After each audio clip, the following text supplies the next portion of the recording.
अस्सलाम वालेकुम दोस्तों, welcome back to the channel. दोस्तों एक और वीडियो आपको आज दिखाने जा रहा हूँ। 2.0 डीज़ल लिमिटेड करोला है, 1996 मॉडल है, जिसका रजिस्ट्रेशन पंजाब लाहौर में किया गया है।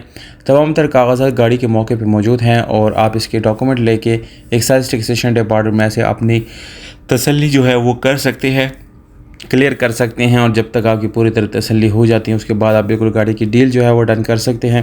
यह गाड़ी शावर्ड है, बाहर से वाइट कलर में शावर्ड है, विदाउट पुटीन है। अंदर से जेन्युइन गाड़ी है। गाड़ी में अलार्म जो है वो भी आफ्टर मार्केट इंस्टॉल है। टायर आपको बिल्कुल अच्छी मिल जाती है।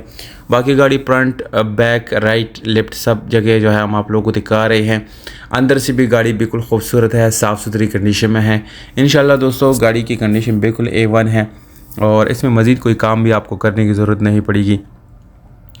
अब दोस्तों नंबर प्लेट की बात की जाए तो वो भी लगे हुए हैं, फ़ाइल वगैरह भी मौजूद है गाड़ी का। दोस्तों अगर आप सीरियस बायर्स है, आप लेना चाहते हैं तो आप डायरेक्टली रब्ता करें, कोई हिचकिचाने की ज़रूरत नहीं है। जिन लोगों को लगता है कि वीडियो फेक है या नंबर उसको नहीं मिल रहा तो दोस्तों वो नखरे करते हैं, क्योंकि नंबर डिस्क्रिप्शन में मौजूद होता है और गाड़ी जब सेल हो जाती है तो फिर उसके बाद हम नंबर रिमूव कर देते हैं। तो 10-15 दिन बाद जब आप इसको देखते हैं तो ज़ाहिर सी बात है इसके नीचे नंबर नहीं होगा, क्योंकि गाड़ी उसके बाद सेल हो जाती है। 12.5 लाख रुपये डिमांड है। 12 का हो रावलपिंडी में खड़ी है। मोबाइल नंबर डिस्क्रिप्शन में मौजूद है, नोट कर